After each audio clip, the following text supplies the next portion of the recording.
Hi everyone, this is John Daly again. I'm here with Bernie Goldberg for another episode of the No BS Zone. How are you doing today, Bernie?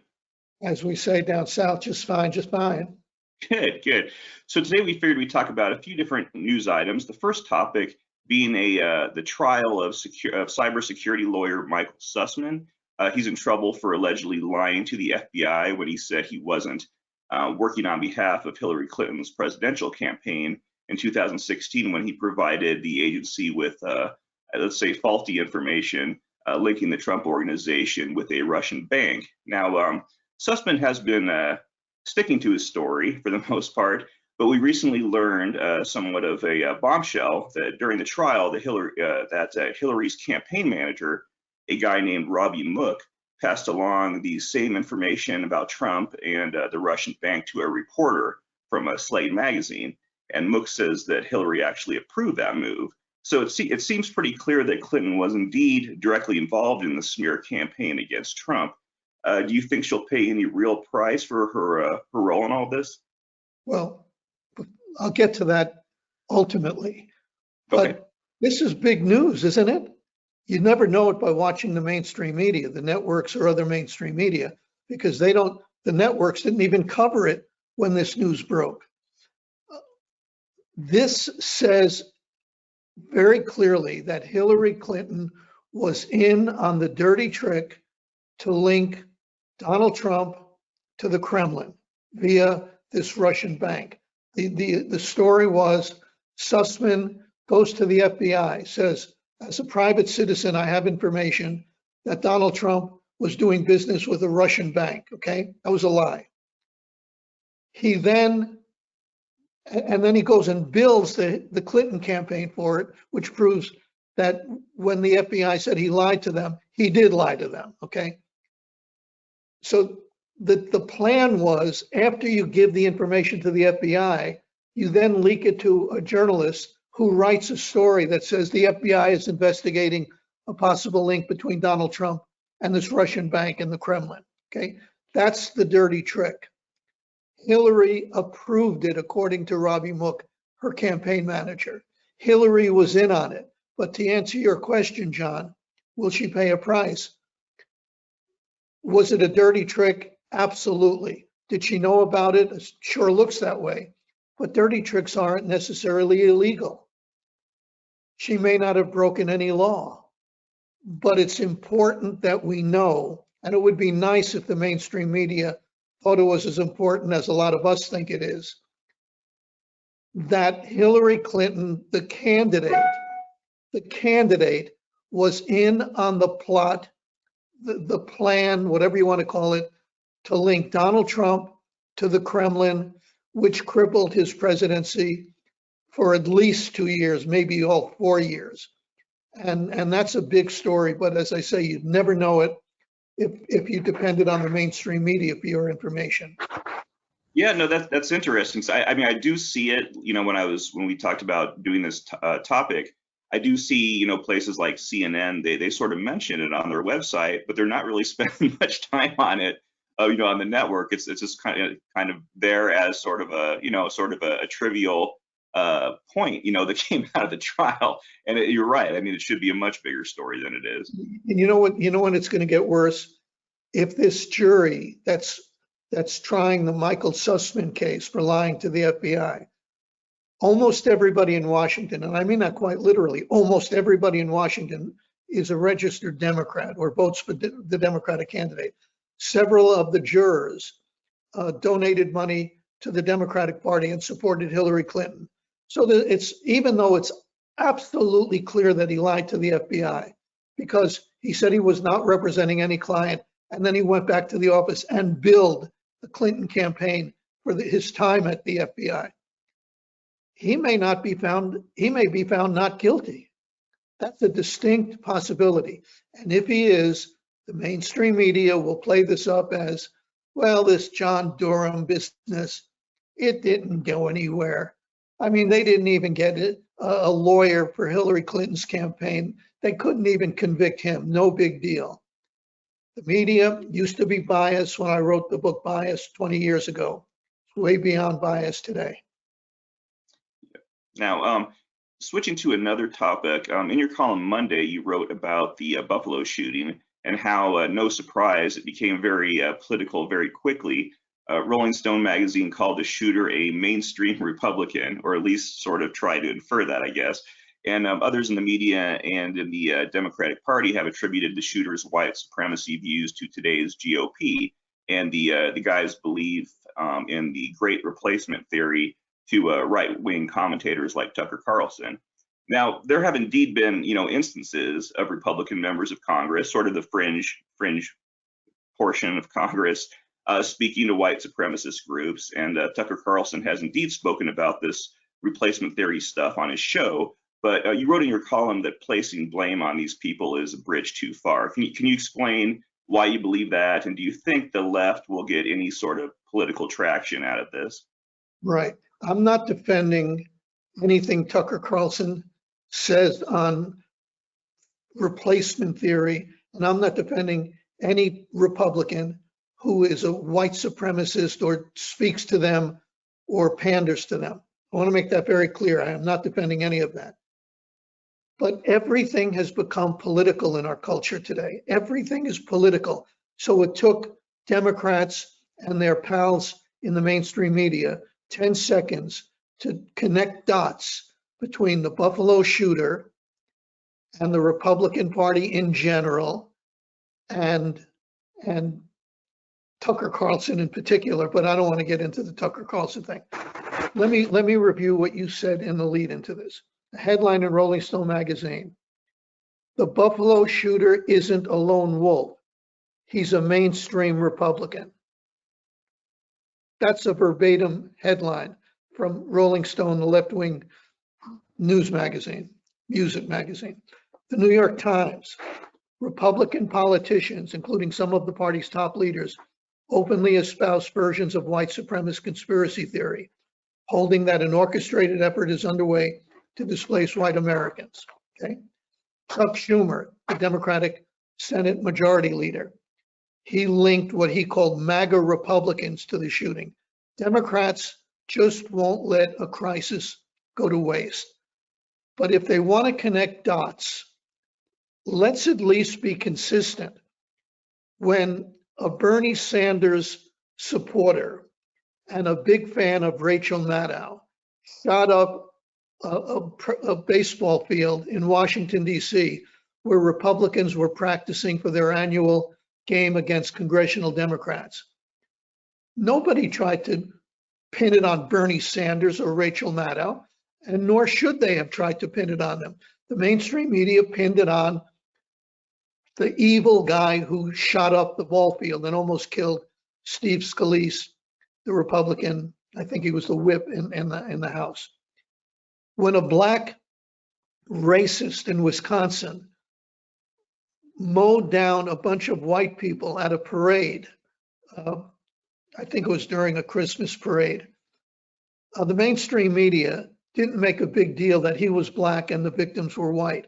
So if you're going to be consistent, my pals in the mainstream media, if you're going to be fair and open-minded, if you're going to link Republicans to this terrible massacre in Buffalo, and I don't think you should, then at least be consistent and say, well, did Bernie Sanders have anything to do with the shooting in Washington? No, he did not.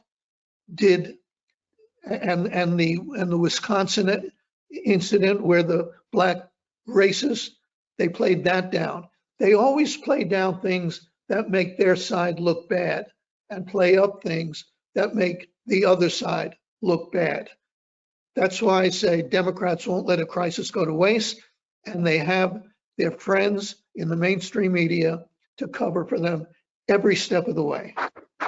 Right, and you bring up the softball shooting. To me, that was such a that's, I think, one of the best examples to point to when you're talking about double standards when it comes to this type of thing, because that was obviously a big story at the time for a few days. They reported on it heavily, as they should, but there was never this reflexive deep dive stuff into it to try to attribute it to. They knew this person was a big Bernie Sanders a fan, but they never attempted to, and I think it was right not to do that. But you're right. I mean, they never afford that luxury to the other side when something like this happens. I was about to say, John, what if the shooter in Washington shot up a Democratic practice uh, practice session, a baseball practice, and he was a big fan of somebody on Fox?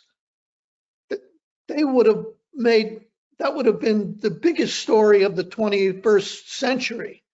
Oh yeah. Oh And yeah. yet we don't have to pretend because something like that actually happened. It happened in Buffalo the other day. And how did they handle that? Well, Rolling Stone, it's a mainstream Republican who did it. Basically, that's what they said.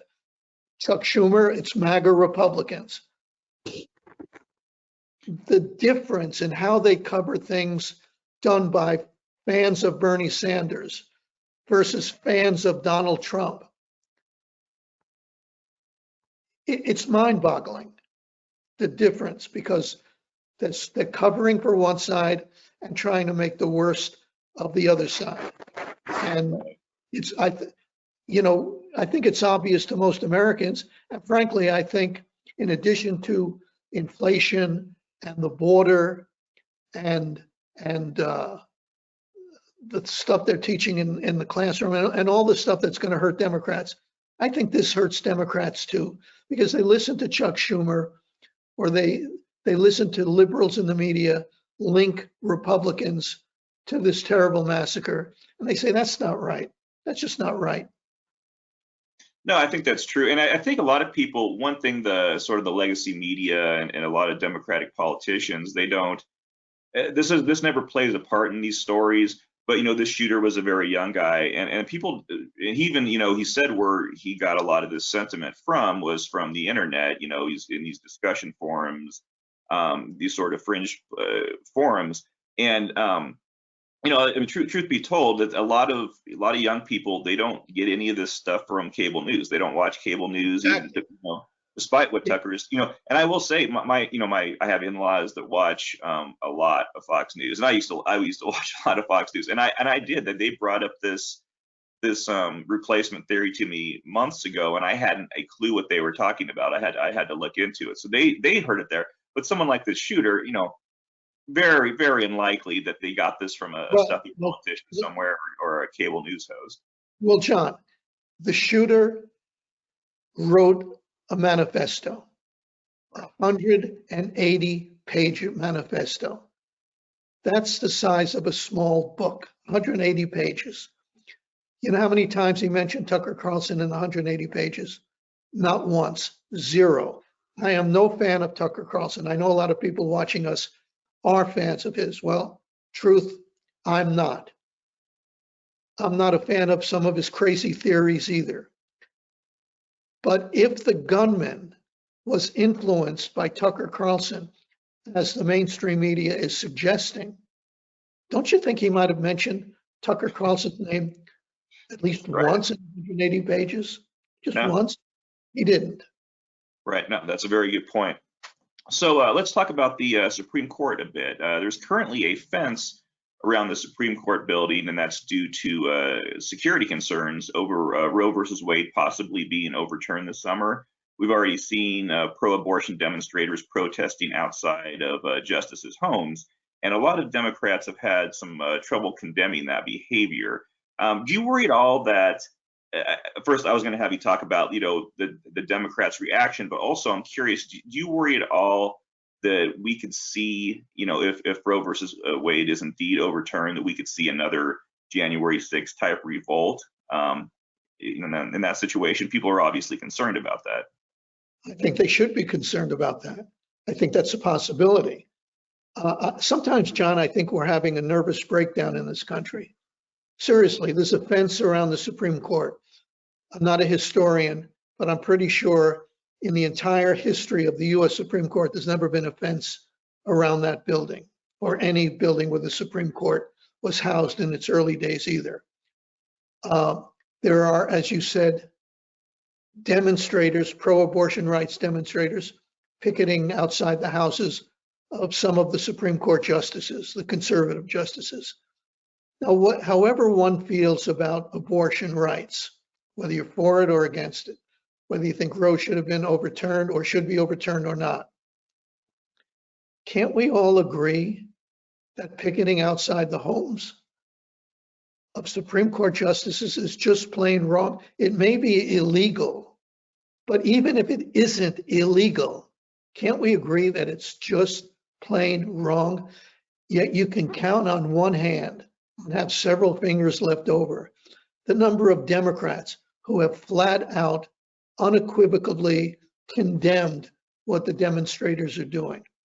You know, a few minutes ago, I said voters are going to notice more than the obvious issues like inflation or the mess on the border or crime in America. They're going to notice that, but they're also going to notice that people are demonstrating outside the homes of justices, disrupting their neighbors, disrupting traffic on the street. And I think decent people, however they feel about abortion, I think decent people look at that and they know which side is condemning it and which side is looking the other way. And I think that also, I believe, will affect the midterm elections. I think it's obvious that inflation is going to be the biggest single issue, but I think polarization is another issue. And I think in a sense, polarization is a bigger issue because it's tearing us apart. And I think when people turn on the TV and if they see, if the channel they're watching even covers it, and they see people picketing outside the homes of Supreme Court justices, they intuitively, inside their heart, they know that's wrong, no matter how they feel about abortion. And I think that will hurt the Democrats. Another thing that will hurt the Democrats. Right. And I think one point, and I wrote about this in a column, I believe it was last week, but one of the biggest criticisms of Donald Trump and his administration was sort of the breaking of a lot of norms, a lot of things, you know, and I think it was constructive. I think it was correct criticism in many cases. But you know, now we're seeing, like you said, these protests outside of the Supreme Court justices' homes, and even the initial leak of Alito's draft. I mean, that was really a big breaking of norms that a lot of the Democratic Party were just kind of meh. You know, that's not really the story here. The story here is this, and we're going to run on it. And yeah, it's just kind of interesting to see how you know, as soon as the Democrats are back in power, norms aren't such a big deal all of a sudden. And my point is, my last point on this issue is that regular folks notice these things. The Democrats may say no big deal.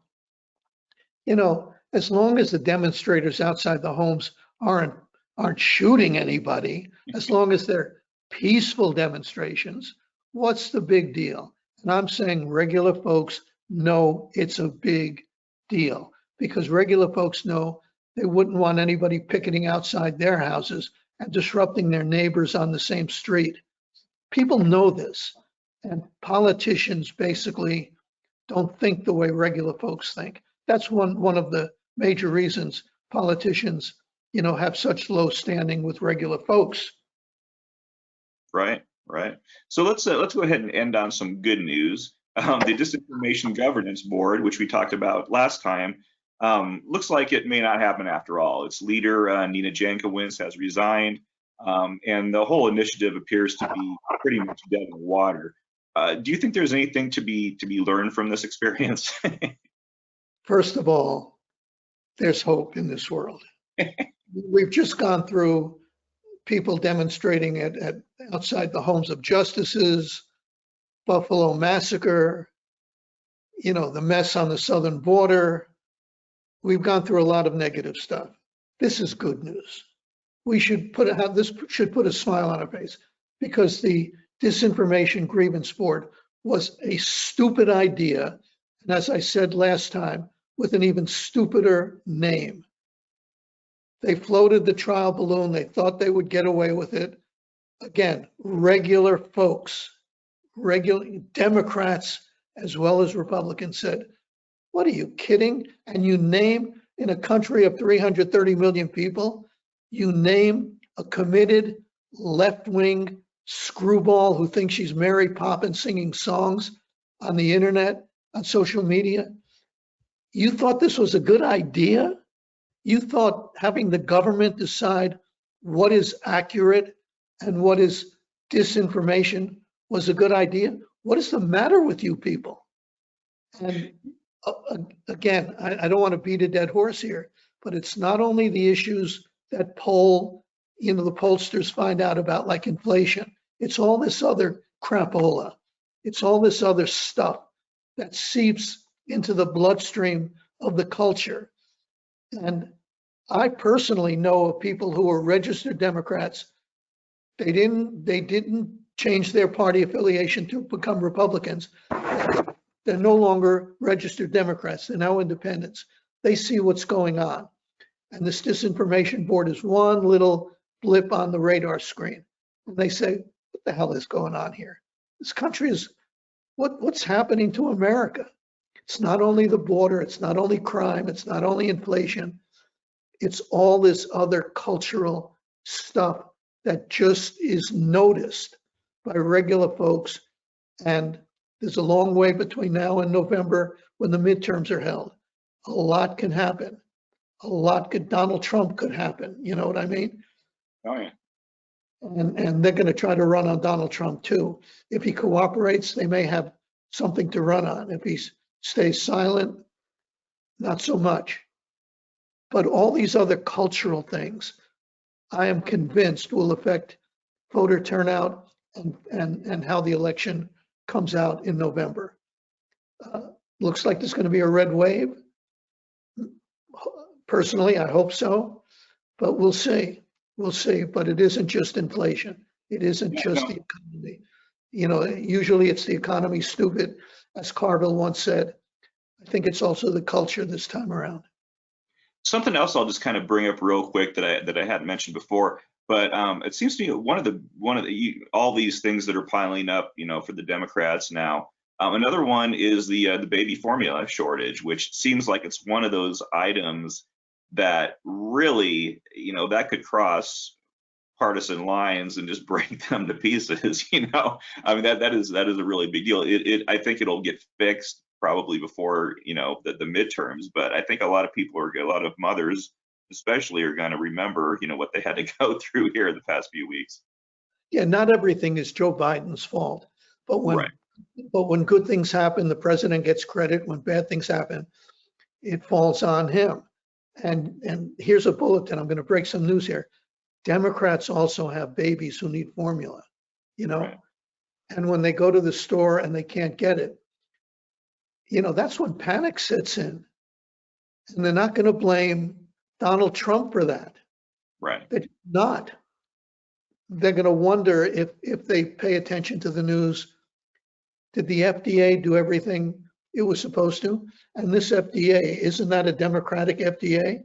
Didn't the Democrats put the people in charge of the FDA?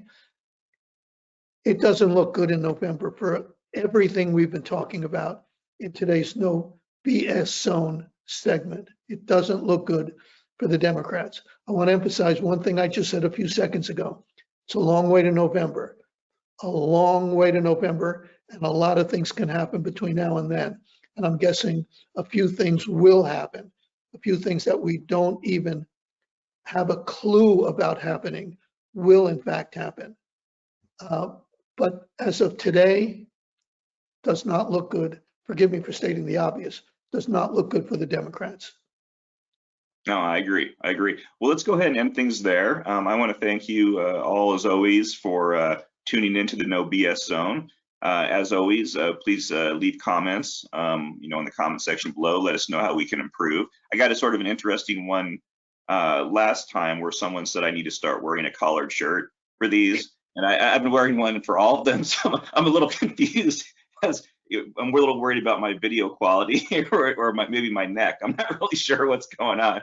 But I've been wearing collars in all of these. I've been wearing what I consider dress shirts. Maybe they're not what other people would, but let me just try to sharpen myself up a little bit. Let me make a short comment about that, about what people notice. When I was at CBS, I did a story about an agent that was designed to kill fire ants that was causing cancer, right? I did it on camera, you know, holding the microphone in a field, and there was a jackass in the background. And I did the thing about this agent that they were dropping from helicopters that was causing cancer. I was at CBS at the time. We got a phone call in the Atlanta bureau where I was based. And a person said, I just watched your story on TV and I'm wondering where my daddy can buy that jackass because he's got a farm and needs a jackass.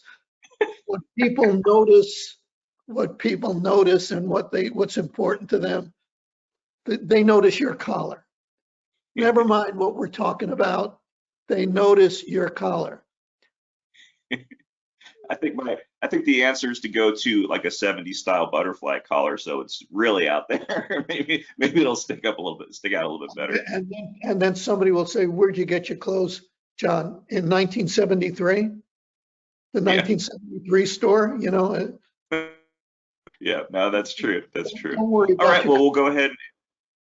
Oh, go ahead, Bertie. I said, "Don't worry about your collar." I won't. Thank you very much. So have a great day, Bernie, and we'll talk to you next time. And see you soon. See you soon.